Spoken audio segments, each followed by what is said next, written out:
So in this episode, I had Neel on the podcast, and we talked about a whole bunch of things in the real estate business, most specifically how loan officers can make millions of dollars, and he's actually doing it.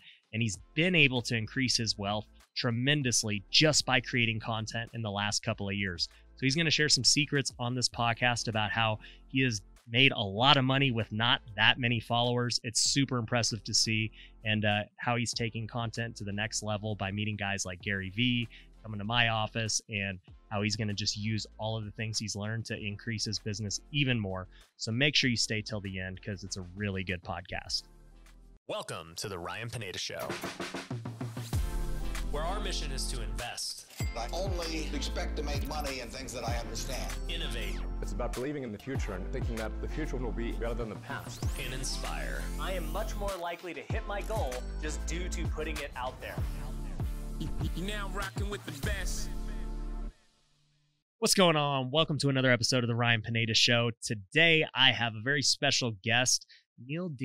He is actually crushing it in the mortgage business. And I know that nobody ever really talks about lenders or how to make money as a loan officer. And he is absolutely killing it, making millions on that side of the business. So I'm excited to pick your brain, dude, on just what the back end of mortgage looks like, dude. So thanks for coming on. Yeah, thanks for having me, man. I really appreciate it. Yeah, dude. So we were talking about this before the podcast of nobody ever talks about mortgage. Everyone talks about flipping houses and wholesaling and rentals, but the mortgage side always gets just no recognition. Yeah, you don't see any TV shows, no $1 million listing, right? So, from an attention standpoint, everybody's into real estate. It's just the entry level when they think. I don't think anybody thinks about the lending side or that you could make a lot of money on the lending side.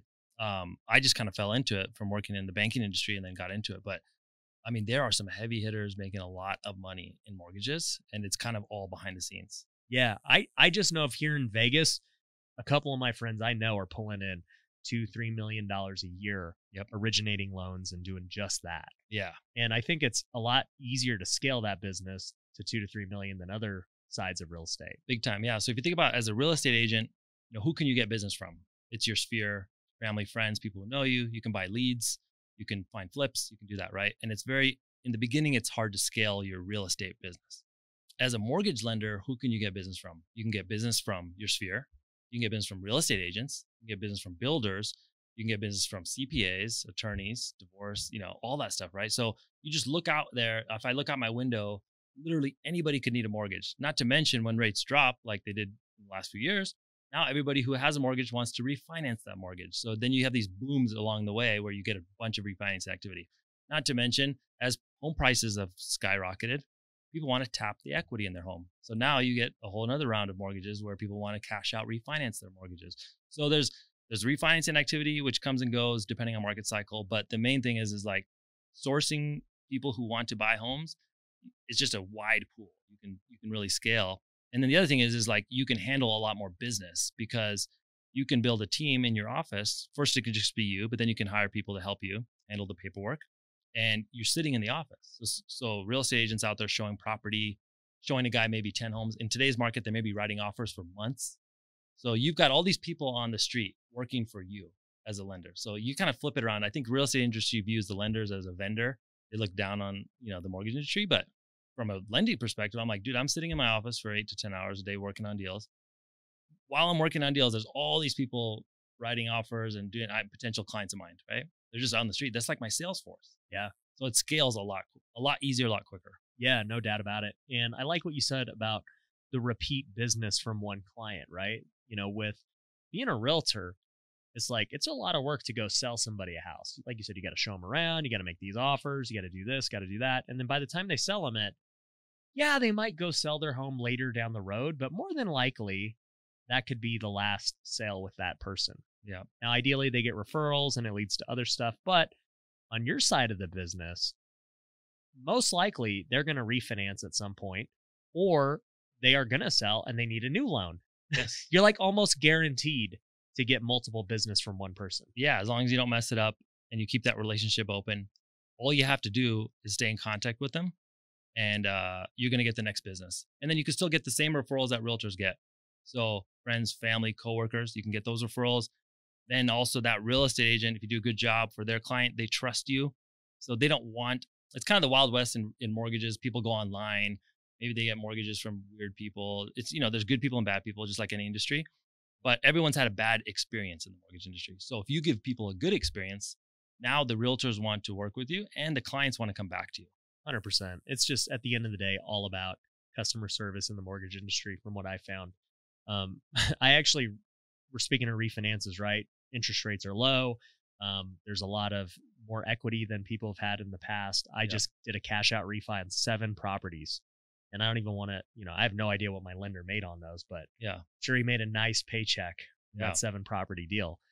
I guess we should talk about that. How much do people make? Exactly. Right? So let's talk about that. How do lenders make money? So on a typical transaction, you're making as a loan officer anywhere from 100 to 150 basis points. And what's that mean? It's 1% or maybe 1.5%. You look at real estate's 2.5 to 3% as a buyer agent or a listing agent, right? So, and it's on the loan amount. So you make less than real estate agents, but you can make it up in the volume. So let's take your deals, for example, like say you did 10 deals, at 200,000 each, right? So that's $2 million in loan volume, right?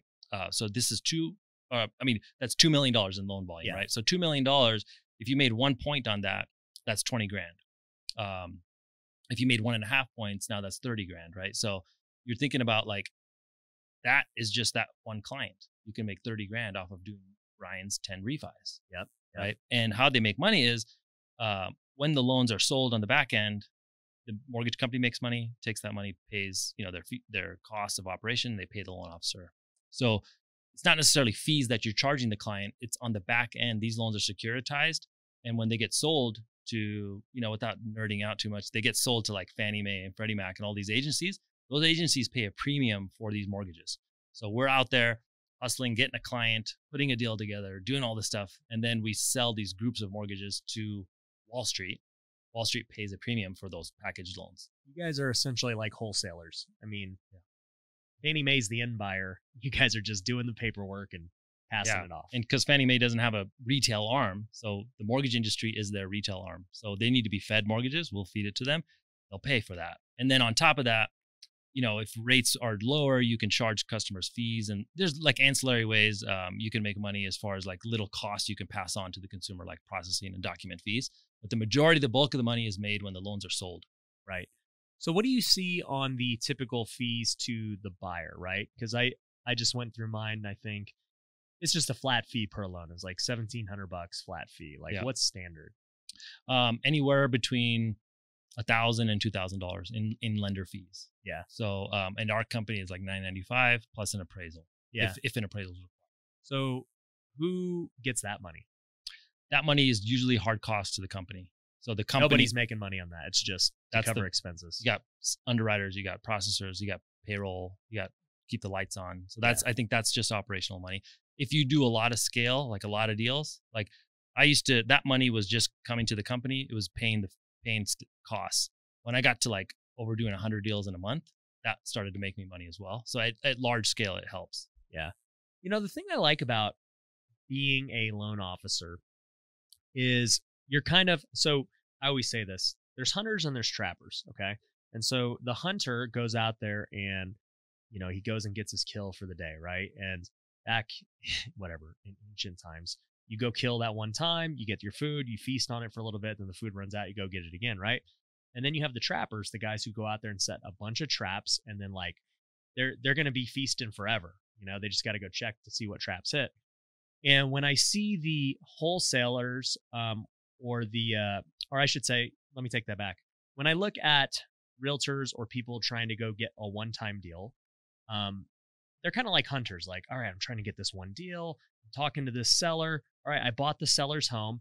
It's pretty much it. Like, there's no more recurring revenue from that deal. Yeah. And so I got to go hunt again. And I love any business where you can be a trapper, because I love just setting up something and then feasting on it forever. And that's what I see with the loan industry is like for you. If you can go get, say, 10 really good realtors who are already doing all the hunting for you, they're the ones hunting. Yes. And, you're taking care of them. You're doing a good job. they're just going to bring you deals forever. Like you don't have to do any kind of prospecting. Correct. You just have to make sure that you do a good job when you get a client, and then give that realtor some sort of value to continue using you. Right. Because somebody else is trying to hit that guy up for business too, right? Exactly. So you can't be naive that you're just going to have it forever. Yeah. As long as you take care of those relationships, they can be a relationship for a decade. Yep. And you've got unlimited traps. Yep. It's not like you could limit it to 10 traps and now you've hit your ceiling. Yep. You can have traps set in other markets. You can get licensed in multiple states. So that's what's cool. Like when I realized, hey, I can only do so many deals in my market because there's only so many deals happening on a monthly basis. So I'm in Northern Nevada. There's only X number of deals every month. Yeah. We're all fighting off that same pie, right? What if I get licensed in California? What if I get licensed in Arizona? On mortgages, do they really care where you are? No, nobody cares. They apply online. They provide all the documentation online. So with the internet and then with COVID, it skyrocketed to the point where I was meeting with 50% of my clients face-to-face. Now I meet with maybe 5%. Everybody's shifted online. So this trend was already in place and it just got accelerated through COVID. So now we don't meet with anybody. Like I do a Zoom call, answer your questions, send you a link, you fill in all your information and upload all your documents. Yep. And then I move on. And I'll tell you this. So I just refied those 7 properties. They were in Big Bear, California. My loan officer got licensed in Cali, even though he's here. Yeah. I swear I've done probably at least 20 loans with him, whether it's purchase or refi. I've met him once. Yeah. Like, why would you want to sit down with the bank? I don't need to talk to him again. Like I talked to him and, you know, he's a cool dude, but I mean, at the end of the day, I just want him to do my loan. Yeah. And that's what's weird about real estate, typical marketing for loan officers. They would tell you to be like a real estate agent and build these relationships with their clients and stuff. But I started to realize like the clients don't really care about the loan. Like they care about the house. Exactly. You're nobody's not like, excited. They've already got what they wanted with the house. You're just like finishing off, just making sure they get it. Yeah. So don't make yourself into something you're not, right? So, these people are the real estate agent is trying to keep those relationships going so they can get the repeat business. You can do the same thing, but you're not as important. So you just have to know your role in the transaction, and your role is to make this as painless as possible. Just don't mess it up. Don't mess up and make it easy, right? Yeah. That's the number. Like why I just think about this. Like when I order food in the day I'm hungry, I need some. Like it's become to the point I don't even want to call the restaurant.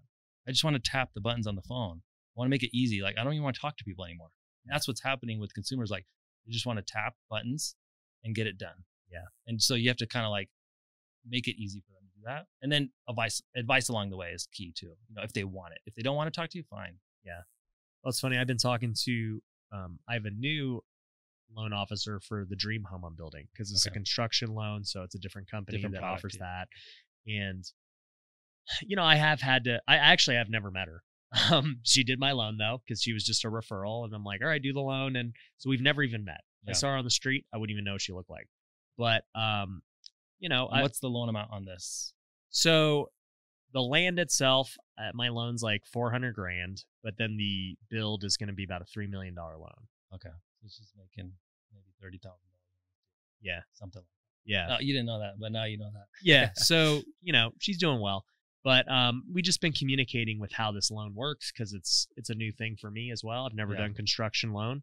So it's been cool to go through that process. But I think the mortgage industry is so fascinating because, like you said, nobody talks about it. Like if somebody was jumping into real estate, how would they even get started to become an LO? So the way you get started is you will, there's courses just like in real estate. You got to take some courses. It's all online now. So you do 30 hours of education online. Then you got to pass the test. The test has nothing to do with being a loan officer. It has to do with you memorizing some dumb facts. Okay. So it's just a hoop they make you jump through. So you learn all these regulations. Like, is it literally nothing to do with loan officer? It's just, I would say it's like 10-20% practical. The rest is like rules, regs, and memorizing. And the way they've set it up as a regulation is to overcorrect, because what happened previously was when I got my loan officer license, dude, I filled out a piece of paper and sent a check for $70 to the Carson City office. Like there was no background check. There was nothing. And then after the market collapsed, they put in all these new rules. So you have to get a background check. You have to pass a test. You have to do a course. So that's how you get the license. Now you're licensed. What do you do? Well, you don't know anything about loans. So then you need to work with a place that has some good training. It's kind of like the Wild West. Every organization has their own thing. There's no like centralized hub for training loan officers. So it's sort of like a new real estate agent. You don't have any experience. Where do you get experience from? A mentor. Like somebody takes you in and brings you into a brokerage and they teach you. Yeah. So that's how it works. For sure. It reminds me of this funny story I just thought of. This is back in 2007 before the crash happened. Yeah, yeah. I remember I was sitting in the jacuzzi with these guys. I had just entered college, and he was telling me about Countrywide, which we all know is gone. And he was like, yeah, I work at Countrywide, I'm killing it. I was telling him, I'm like, yeah, I'm in college. Like, I don't know what I want to do. I'm playing baseball, but I don't know. He's like, dude, you can make a lot of money as a loan officer. He was like telling me he's making $20,000 a month or something. I was like, $20,000 a month? He's like, yeah, you want to apply to Countrywide? Like, you can get a job and they'll hire anyone. I'm like, anyone can make $20,000? And I'm sure he didn't have a job like a couple months later. Yeah. But the moral of the story is like, yeah, I mean, loan officer can be super lucrative. So, transitioning from that, I mean, how has your career played out as a loan officer? Like, I know you're in Reno doing it. You said you expanded to multiple states to kind of get more volume. Like, how did it begin, and where are you at today? So I started just doing business on a local level, trying to get, my sphere and local agents to refer to me. How long ago was this? This was 15 years ago. And then kind of started making good money, which for me was maybe $250,000 a year, which is great. That's a great living. But I knew I was like capable of doing more, so that kind of grinded on me of like, okay, you're in this, I had my trap set, but not enough of them. And I didn't have enough repeatable business. So for example, like, a month would come where I do really well. The next month, a lot of your traps didn't hit, or they went elsewhere. Somebody else got to my referral partner. It's a competitive business. It's not easy, right? So I was just kind of grinding along and felt like I'm on a treadmill. Like I'm not really getting anywhere. Like I'm not building anything, right? I'm not making enough money to where I could really invest, but I'm still, just getting there. So I started to see people on social doing content. I'm like, okay, how could I apply this to what I'm doing? And started just putting out basic videos on like, let me tell you the 3 things you need to get a mortgage. Or let me tell you how to buy your first rental property. Or let me tell you how to qualify for one. Or what if your credit score sucks? Or just basic consumer questions. So I started to make a list of like, what are the questions every client asks me, or what are the problems they face? And then as a loan officer, how do I solve those problems? How do I answer those questions? And just turn those into like dumb videos on Facebook. And my videos are like cringe worthy, right? Like I can barely talk, like I suck, and just started getting into it. And then what year was this? This was in 2018. Okay. Right. So I'm starting to do this. Then I start to get better magically, right? You do it, you get better, right? So then I started to see other real estate agents. Can I share this video with my clients? And I started to see clients reach out, like DM me and say, hey, could you help me with my loan? I'd like to buy. And I started, okay, this is cool. I've just spent the last decade asking people to use me. And now they're all coming to me. Asking me. And like, I would go to real estate offices and bring them flyers and keychains and like donuts. This old school way. That was just useless. like get in front of them, right? Yeah. Or like ask them to go play golf or go for a coffee. And it's like, they were just starting to shut me down. And then now I found something like, hey, these guys really need help with marketing. What if I teach them to do the video? I'm not an expert yet, but at least I could share what I've learned over the last year. So I started doing that. Then I'm like, well, hey, why don't I get experts and get them on a show? Like, how could I maybe go to the top real estate coach, do a podcast with this guy, bring that as value to the people I work with, right? To the real estate agents. So started to put out a lot of content to help real estate agents.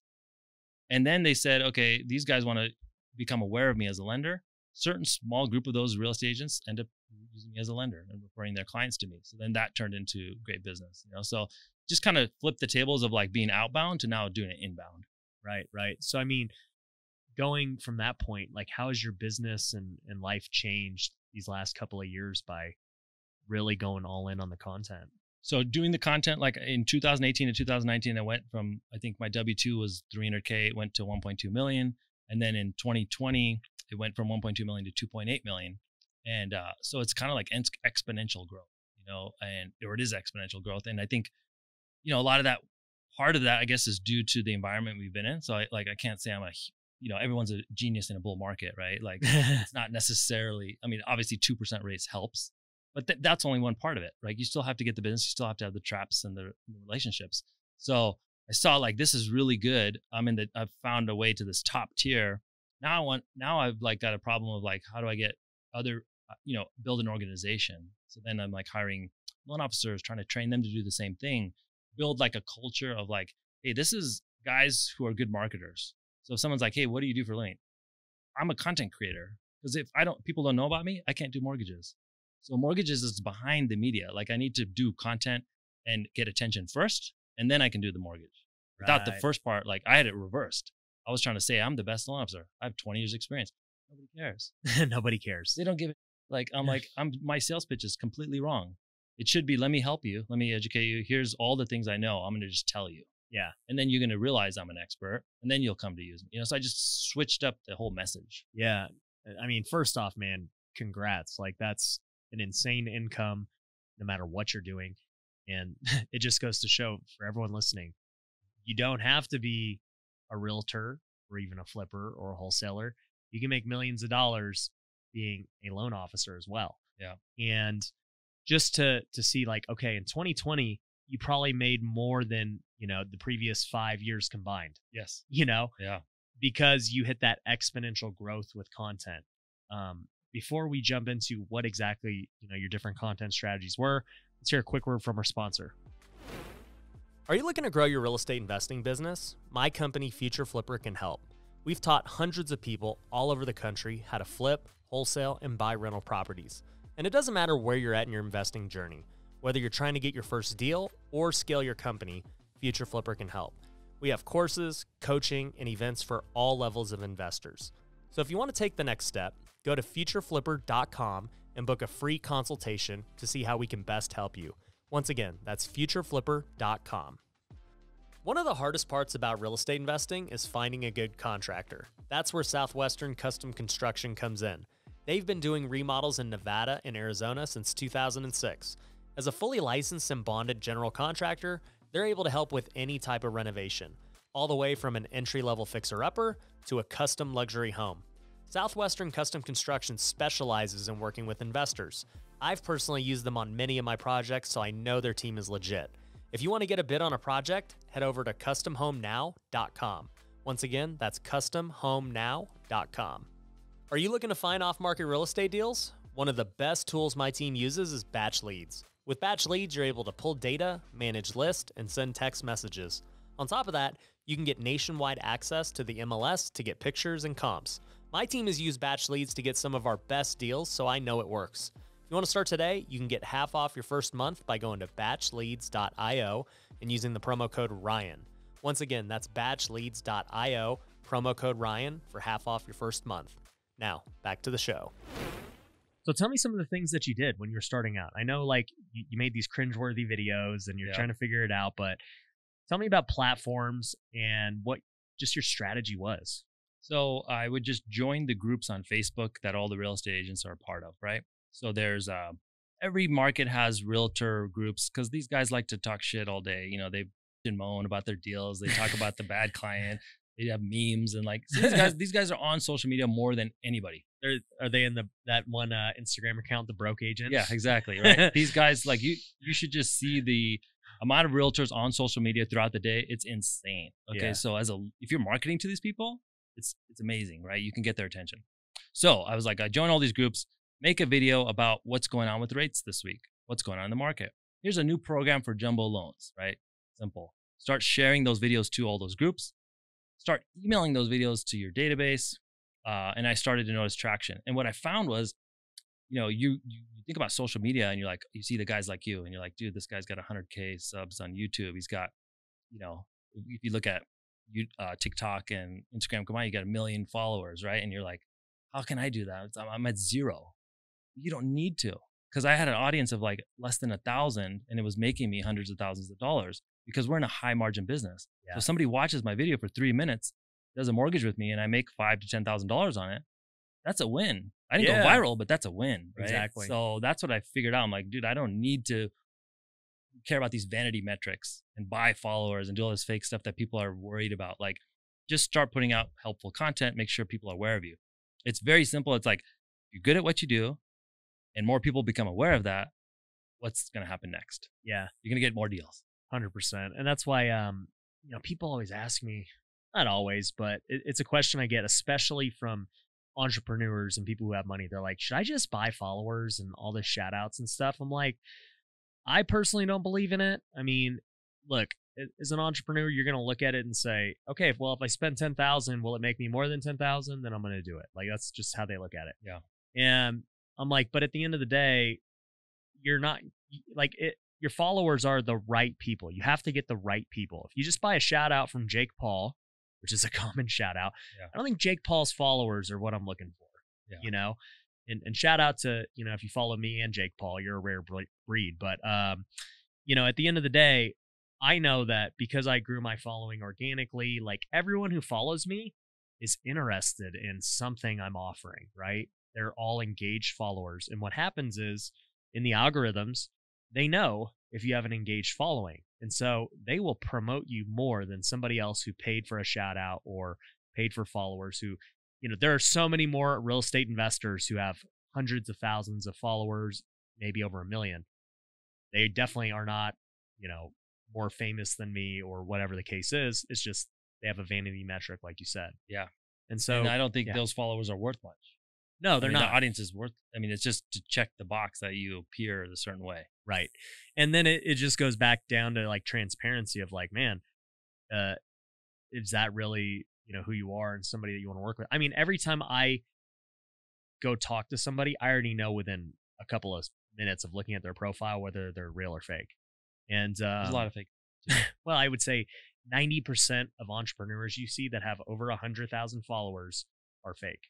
You could write that in the books. That's just how it goes. And if you want to know, for those of you watching, if you want to know the great equalizer to know who's real and who's not, if they have over 100,000 Instagram followers, go look at their YouTube channel. And if their YouTube channel has 1,000 people, they probably just bought all their followers. That's what it comes down to. Because the real people and the legit people, they're usually pretty spread across multiple. They're not just concentrated only on Instagram. Instagram is the one spot where everybody is just, you can buy followers so simply. You can't really do it on YouTube. You know, TikTok, you know, it's like iffy, but I always tell people, like, I love TikTok because you could still go viral and gain a huge following with no audience. It's the only one that really allows you to do that. YouTube's a tough grow, man. It's very tough. And that's why, you know, if somebody has a YouTube audience, they freaking earned it. Yeah. We were just talking about this. Like, for my next goal, I really want to build YouTube because I respect those people the most, because I know it's legit and I know it took a lot of work, and, you know, their content had to be valuable. Yeah. There's no way you build YouTube in that way fake. Another platform we skipped was LinkedIn. That was really helpful to me. I know a lot of people think LinkedIn is for recruiting and spam. I've met amazing people on LinkedIn. So I'm not like a big time LinkedIn user, but I grew a small audience on LinkedIn by simply sharing the videos that I had elsewhere anyways. Yeah. So you don't have to like go hard on it, but you could just share the same video that you post on Facebook and Instagram, put it in LinkedIn, and you'll reach people there. I mean, some people swear off social media in the professional community, but they're big. The one thing they will make an exception for is LinkedIn, because they're like, oh, this is the place for workplace content. I'm not on social media. I'm on LinkedIn. Yeah.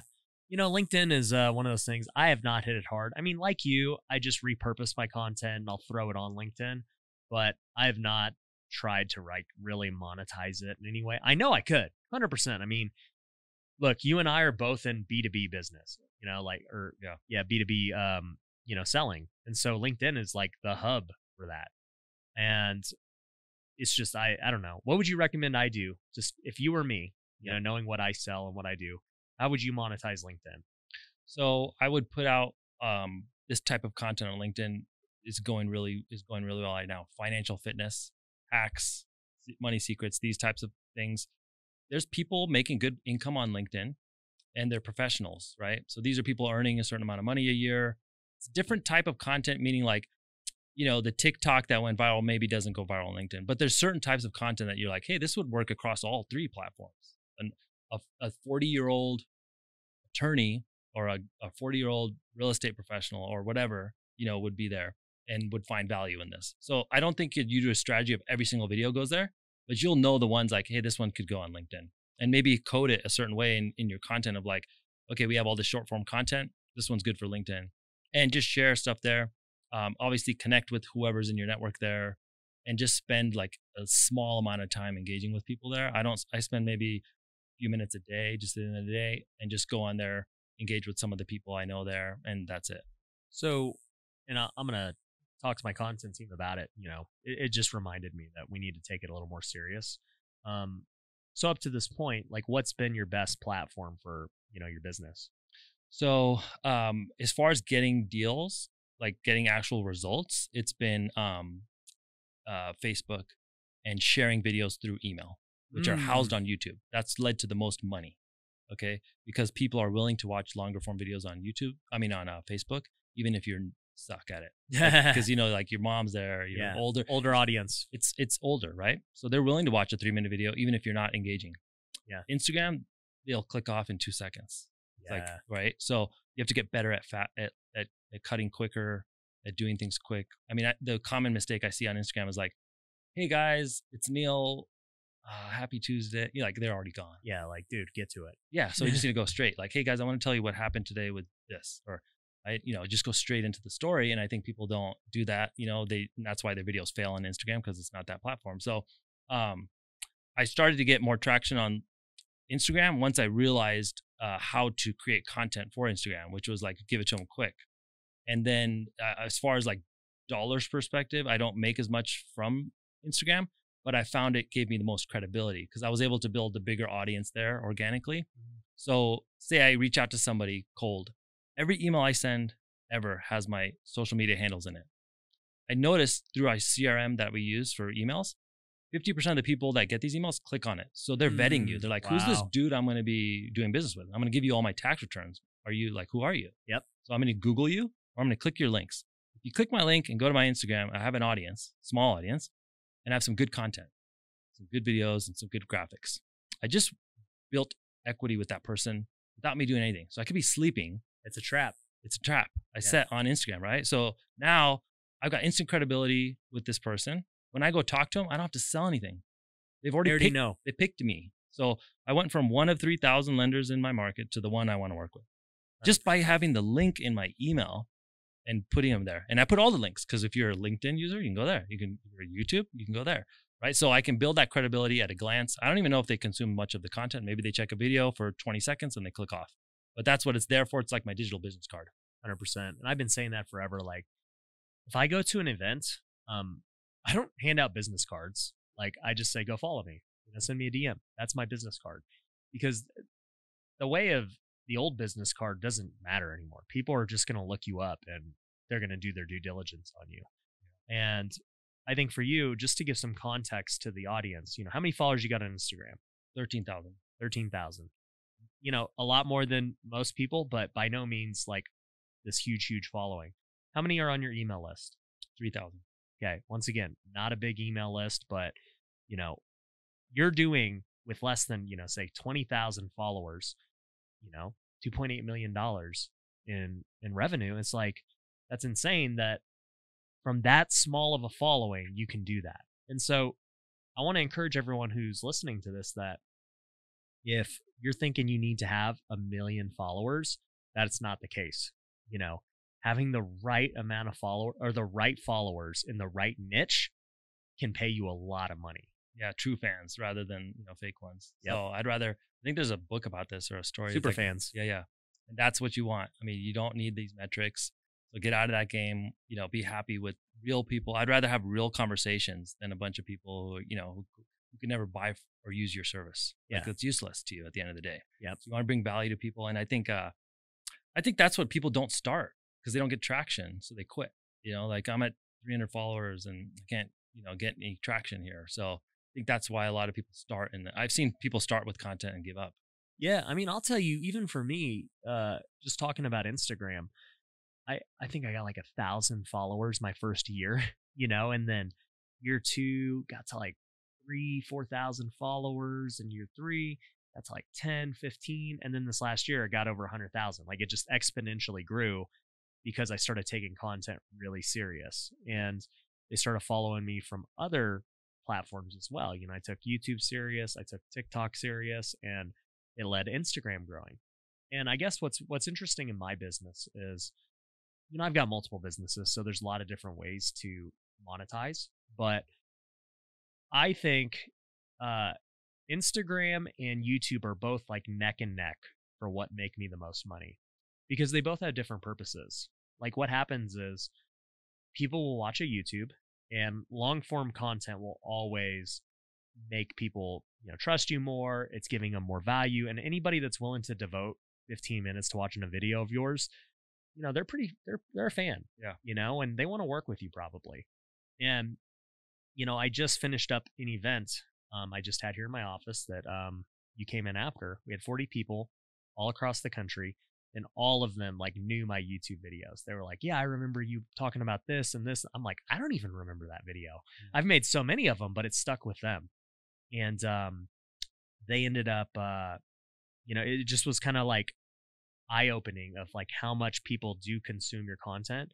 But the reason I say Instagram and YouTube were both kind of neck and neck was because YouTube does not give you the ability to have conversations.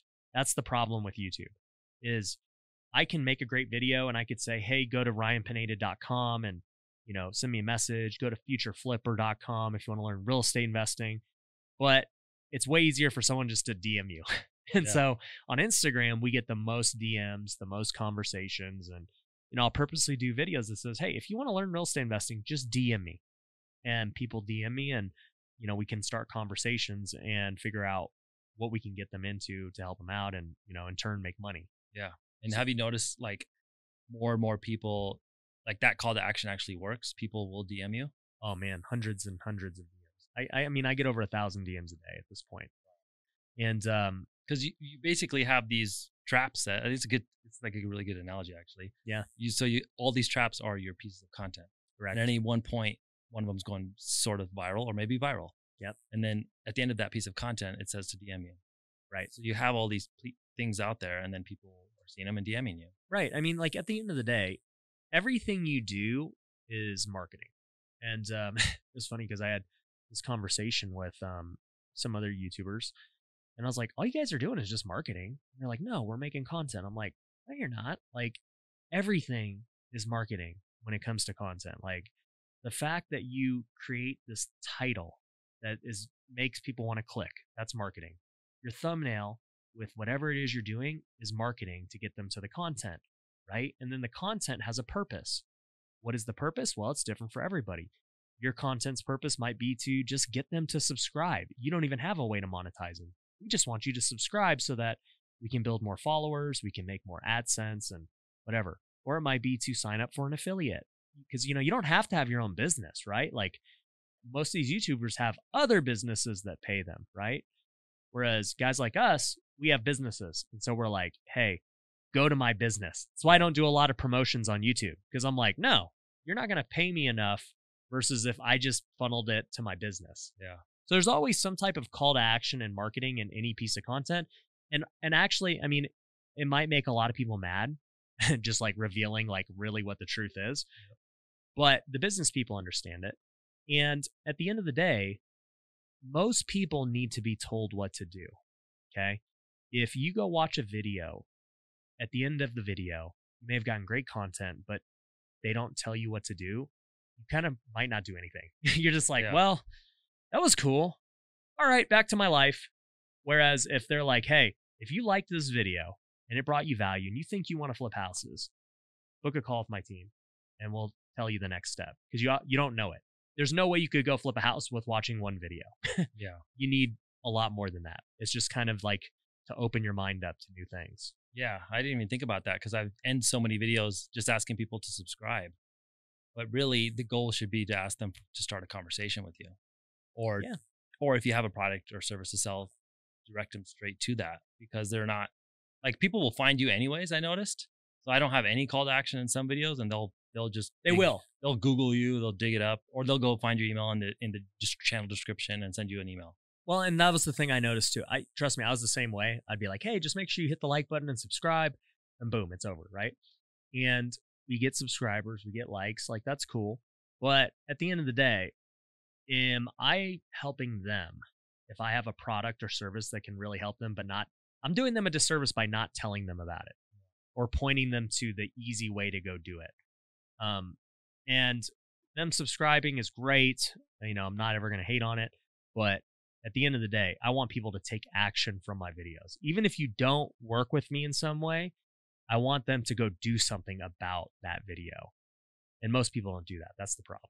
Yeah. I think it's, they don't know what to do. Like you just said, actually the step by step. So when we think about, the other thing I did as part of my strategy was hold classes. So I'll say, hey guys, we're doing a workshop or we're doing a class next month. Come join. It's free. You're going to learn how to do content and build your brand and get more business. Join us. And I just put that out there as a Facebook event. Packed house, like right in my local market. You get like 100 real estate agents to show up just because they've seen your videos over the last few, so you're actually activating that following. So they come and learn. And then afterwards, so they're in there, they agree with me. They're smiling, they're nodding their heads. And afterwards, we check a month later, not one person posts a video. Not one person posts a piece of content. I'm like, what am I doing wrong? And we're realizing that like, it's just what you said. They don't know. We have to tell them exactly what to do. So then we started to do this. We'll film a video for a few of you guys at the event. So come learn. Afterwards, if you want to stick around, we'll shoot a video. We have a videographer here. We'll shoot it for you. And we'll deliver you a piece of content to post.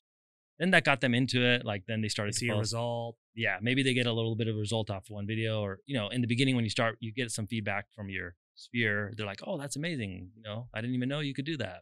Yeah. So that's how we want to like throw people in the pool instead of like trying to push them and they don't want to go. So, great point you brought up. There is a huge difference between getting information and actually doing it and like seeing it in action for the first time. So if you can force somebody to action, that's going to just be that little push they needed where they're like, okay, they see that, they're like, wow, I can do this. And then they do it and they do it and they do it. One of the things like at the event that I just recently had, my workshop, they saw my office, they toured it, they met the people that work for me. Like you meet somebody face to face who's doing it. You're like, wow, like this is possible. I see it. There it is. Like that's the thing he was talking about in the video. It's not like they hadn't seen the office before on video, but in person it's different. And I think that's where you're talking about like these people when they come to your workshop or whatever, they got to actually be forced into doing whatever it is. And if it's filming, if it's being in that situation, like we've had our students sit here and cold call at our office because we're like, we want to watch you do it. Yeah. I want you to sit in and watch our guy do it so you can see it firsthand. He's talking to a real seller right now, this moment. This is how he's handling it. So seeing creates belief. Yeah, and I saw like on YouTube when people did these things of like, watch me make calls, watch me knock on doors. Yeah, those go viral almost in the industry. People love it. They want the real deal of like not just, hey, here's how you do it. Here's the script. I'm gonna do it live. Yeah, and watch me fail or watch me succeed. And like I think that's why reality TV is the only type of TV people watch anymore.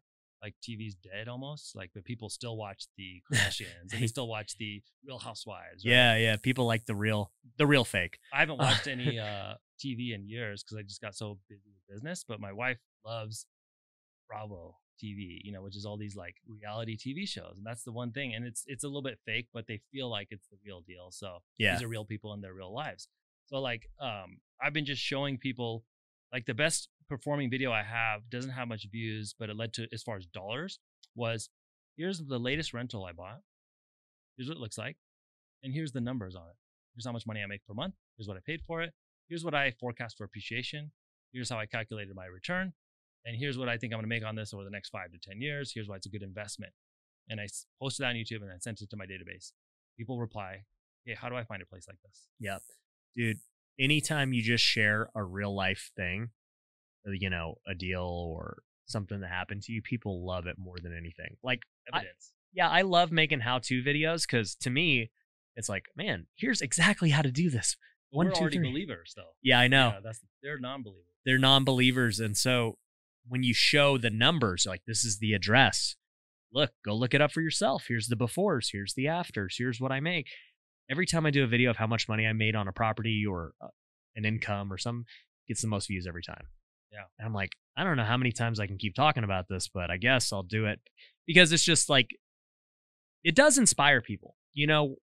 Our motto is invest, innovate, and inspire. And so a lot of people listen to this podcast because they're interested in investing. A lot of them are interested in all the innovative things that we're doing, whether it's creating content or new marketing strategies or just all the things. But inspire is like the biggest one. And I think that's the thing I hear the most from my audience, especially like today with this event. They're like, man, everything you're doing is so inspiring, but they're all being inspired for different reasons.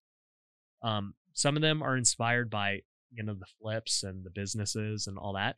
A lot of them are inspired by my family. They're like, man, the fact that you can do this and still have a good relationship with your family and stuff, like that's what inspires me. Well, yeah, that's why I reached out to you, was like, you see a lot of people who are doing good things business wise, but what connects you with them is like, I don't know how you really can, quantify this or document this. You just get this feeling like that's a good dude. Like, this guy seems like a good dude. I want to do business with this guy, or I want to reach out to this guy. So that's where, like, if you are a good dude, obviously, first, like if you're a sleazebag, maybe you skip this part, but like, if you are a good person and you just highlight things you're doing, like, I'm genuinely excited when I take my kids to Florida, because like, they're on the beach and they're so happy. So I like put it in my Instagram stories. Yeah. Because I'm just stoked to see them like laughing and smiling. Like, they're so happy, right? After being stuck in the house from COVID, right? So there's all these little things, like you just start sharing those things that are making you excited. You'll just come out naturally like, hey, dude, this guy's a good guy. Yeah. I could do business with many people, but I'll do business with this guy because I connect. So I think like I encourage people to share more of that stuff. I know some people say, don't share your family, don't share like personal side, just keep it all business. But I think like if you don't share anything personally, why should they work with you? Like, you have to do that connection content. Well, I think at the end of the day, you just have to be you, like you said, and don't be afraid of who you are. And for example, right, I showcase a lot of aspects of my life. It's just naturally what I do. I really love sharing my family. I also love talking about money and, all these things. And so that's just what I do. I don't really hold back on anything. I also talk about my faith. There's a lot of people like, oh, never talk religion or anything. I'm like, hey, if somebody's offended by that, whatever. Like, you cannot be everything to everyone, right? But you do see guys like Gary Vee, which you were on Gary Vee's podcast before. Yep. So Gary Vee is very anti-showing his family, right? He's just strictly all about the business and grinding and doing his deal. And it works for him. He has his audience who loves it. They're like, yeah, grind, grind, grind. And I never talk about that. I'm like, yeah, I'm all about like balance. And he's not about balance. He's like, grind forever until you die. And, what was it like hanging out with him? Pretty dope. Actually, he did agree to do like a 15-minute thing with me. Yeah. Ended up staying for an hour and a half, just giving value. Like, he's genuinely excited to talk about this stuff. And the thing that people miss is when he talks about grind, grind, grind, it's because he's so passionate about what he's doing. Yeah. So it's actually like fun, not even grinding. No, it's like not. It's just like, dude, I'll work extra if I'm getting that type of, feedback, and that it's almost like a drug addict, that dopamine, you know what I mean? Yeah. So he's getting that from actual work. Yeah. Which is a weird thing. Like, I'm sure sometimes when you leave, it's a conscious decision because you want to make sure you're having balance with your family. 100%. But if you didn't make that decision, you could just keep working. Oh, I could work all day. That's what I'm saying, but it's not work, right? I enjoy everything I do. That's exactly the hack he's trying to tell people to tap into. It's not kill yourself grinding at a job you hate and try and make money. It's like, find this thing that you're really good at, and it won't even be a grind. You'll just put in more work because you activated that part of your brain. So that's the cool thing about him. But he's just a good like gauge of like where attention's going, where marketing's going. He gave me a stock of advice in that podcast that turned out to be huge for me. It was you've heard of this company, Zillow, right? They were just getting traction in the direct to consumer space at the time. And he's like, yeah, they're going to win. I think they're going to take a share of the market based on these data points. They're going to do this, this, and this. I think that's where I would invest in the real estate space. Like, coincidentally, stocks up, like, a lot of stocks are up, but even before this latest run, it was, a 4x return in the next 12 months. Crazy. So, I mean, that kind of stuff, he has his finger on the pulse. And then he kind of just really, from an execution standpoint, he just is all in on content. So when you look at his office, he's got like 15 people working on his content team. He's got the graphics guy, the cartoonist, the TikTok editor, the micro editor, there's all these different people. And he's just fully sold on, like, if I can get more attention, no matter what I do, it's going to be valuable. So, for example, with us, like at the time, he was promoting his wine brand. So he's promoting Empathy Wines. And then 18 months later, the company's bought by Constellation, or this huge conglomerate. for a 8-figure deal, right? Yeah. And how did the people find out about the wine brand? Because of Gary Vee's brand. Like you translate to media, wine, sneakers, now sports card. Like you can do whatever you want once you have the attention. Once you have influence, you can almost start any business and it'll crush. Yeah, he joked in the podcast. He's like, I didn't know mortgage guys make this. Maybe I should start Gary, the Vayner Mortgage or Vayner Real Estate or Vayner Insurance. Like you're right. Like you don't necessarily need to be an expert in the business. You could hire those people, but once you have the attention, that's the true asset. You can start any business once you have the attention. You just can find the expert in that field. I mean, that's what I did with my tax company. I just realized so many people kept asking me, Ryan, who do you use for taxes? I'm like, I'm just going to own the company, man. Yeah. And so I started it, and we get leads every day. Like it's just nonstop because it fits with what I'm already doing. I thought what was cool, we were talking about this before, like, how do you get the attention of somebody that you really want to work with or collab with? And the way you got my attention was interesting, but I'll let you talk about it. Yeah, I just so I think if you want to DM people, your DM you just told us is a mess. Yeah, there's no way I'm cutting through there with like a personal message right now if you don't follow me. Yeah. So if you're DMing people, like that's going to be tough. A smaller audience, like I respond to all the DMs except the spam, so that's easier. But when you're trying to reach someone of influence who has a big audience, you have to realize that these people are extremely busy. Their time is the number one thing for these people, right? In my day, I have no time. Like I'm strapped for time. I wish I could create more of it. Yep. So in that instance, if somebody messages you and says, hey, Ryan, love your content, or hey, Ryan, can we jump on a call? That's vague. You don't have any time for that. If I said, hey, Ryan, could I pick your brain? That's selfish.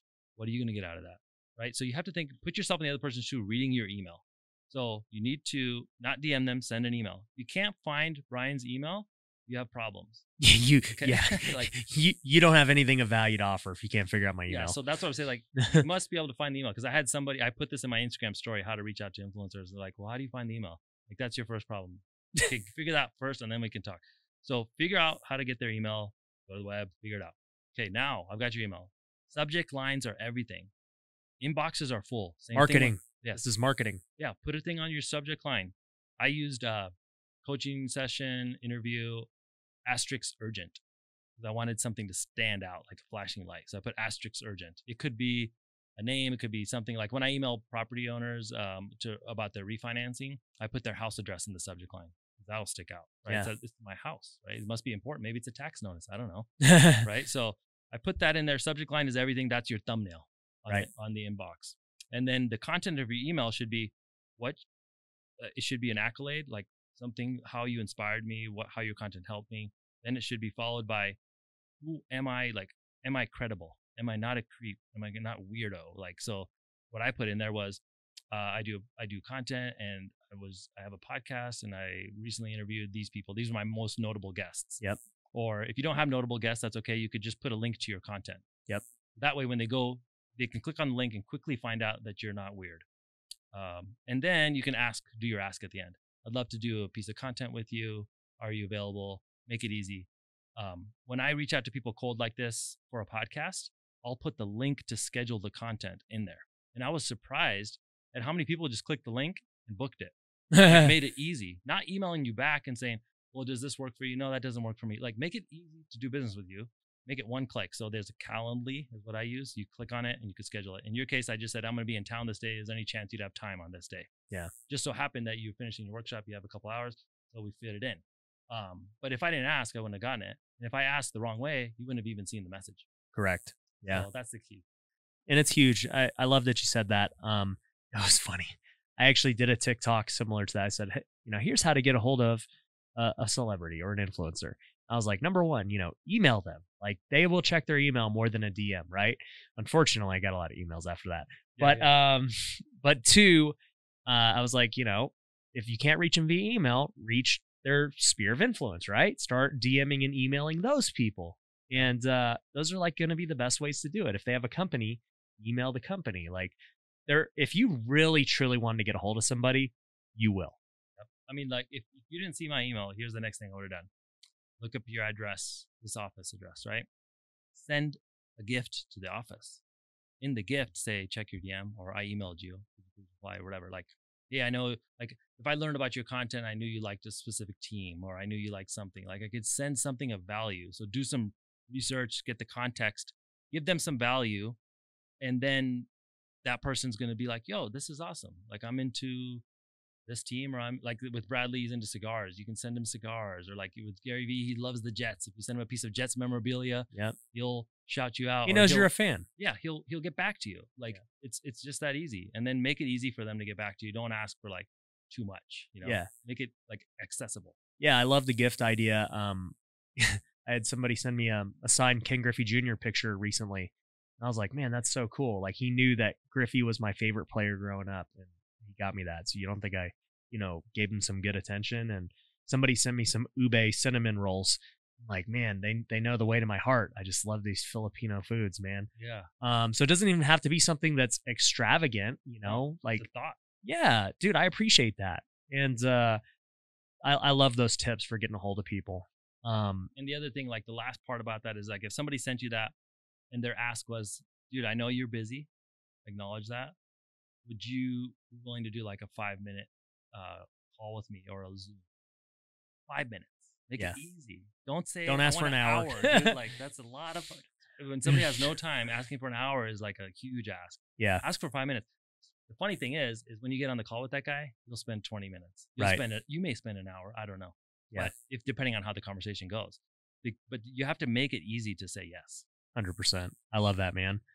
As we kind of get to the end here, another thing we were talking about previous to this was your Lamborghini. And because, you're not like a super flashy guy by any means. And I don't even know how we started talking about it, but you're like, yeah, I got the Urus. And I was like, oh, that surprises me. And you're like, yeah, here's why. Tell them about that. So I used to drive a Tesla Model S. Then I got the Model X, and I love the technology in the Tesla. It's awesome. And it's also, at the time, it was kind of rare, when the Model S came out. And I noticed this when I got that car. I didn't do it for this, but I noticed this. People started asking you about the car. So they'd be like, yo, how do Teslas work? Like, do you charge? Like, do you have a charge at your house? How do you go on long distance trips? It's just a conversation starter. I'm in the business of like having more people know me, then they could use my service, right? So my conversations are good. This is cool. I'm kind of an introvert. So if somebody starts some conversation, it's like an icebreaker. So I noticed that with the X, rolling doors, right? They're like, you open the doors, people look at that, right? And I was like, they just ask you about it. So that lease ended. I was like, what am I going to get now? Like, that's a pretty high-end car. I love this car, the Urus, for a while. I'm like, dude, I can't be that guy who's going to buy a Lamborghini, I just felt like a douchebag doing that, right? Yeah. But I love it personally. Like, I think it's a dope car. If you're in business, if you're self-employed, it's a massive write-off if you're going to use it for business purposes. I mean, you talk about this all the time. That's, you can take a depreciation deduction, accelerated the full amount of the vehicle. So that's going to save you a huge amount of taxes in 1 year. So that's a discount straight off the top. Now, what that vehicle has led to is whenever it's in content, it gets more views. Whenever I'm out and about and somebody talks to me, that's another person I could potentially do business with. The strange thing is people give you credibility instantly when you're in that type of vehicle. And in this case, I think I'm worthy of the credibility because I am credible. But maybe some people fake, it, and they just leased it, or maybe whatever, like they borrowed somebody's to get the Instagram likes or whatever. But in this case, like, if it's really yours, you earned it. Fair or not, they're giving you instant credibility. Yeah. So it just led to way more business. So I think I'm gonna do a video about, like, I was just telling you this, like, that vehicle cost me nothing in terms of tax savings and in terms of attention, which I was able to monetize. So in fact, it's making me money. Yep. It's all just marketing. This whole thing is marketing, right? Yeah. Content is marketing. And I've had so many guys come on the podcast that have these really nice cars. And it seems like every time I do a podcast, I'm just like, man, do I need to get a new car or what? Like, what's the deal? Do I need to get a supercar?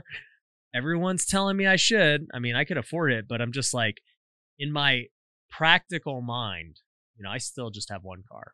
And I'm like, I don't need two cars. I don't need, like, what am I going to do with it? But then I have no problem spending hundreds of thousands of dollars on other forms of marketing or salaries. And in my mind, I got to think about it. I'm like, this is marketing. This is not like frivolous or Well, just we've been a trained waste. to know that a car is a waste of money. I mean, the Dave Ramsey's and everybody will tell you, your parents told you, don't waste money on cars.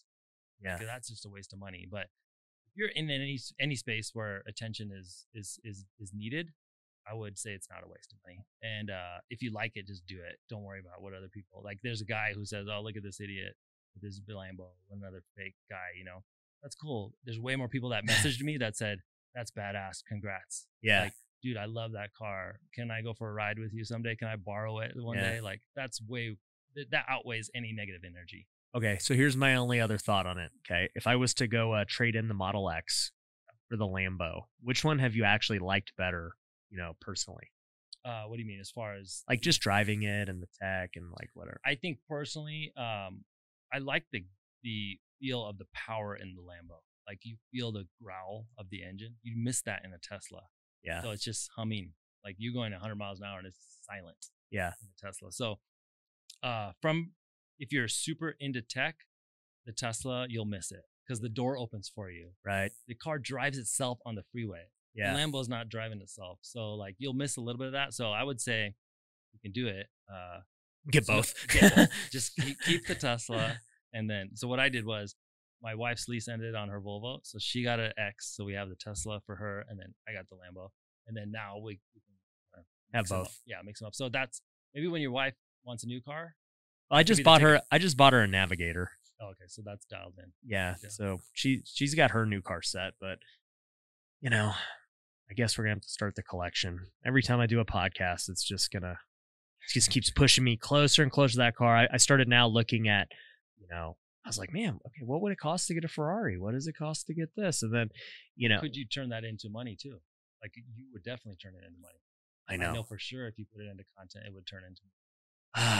Guys, you heard it here first. It's the supercar, or at least the Urus or the Bentley SUV or something that's coming. We could ask your CPA, but like I'm pretty sure if it's a write-off vehicle, it's a full. I mean, there's no question it's for business use if it's an additional vehicle. Right? Yeah, I mean, and as an influencer, you know, it doesn't have to be as a real estate investor at this point. You know, as an influencer, it's in content. It's being used.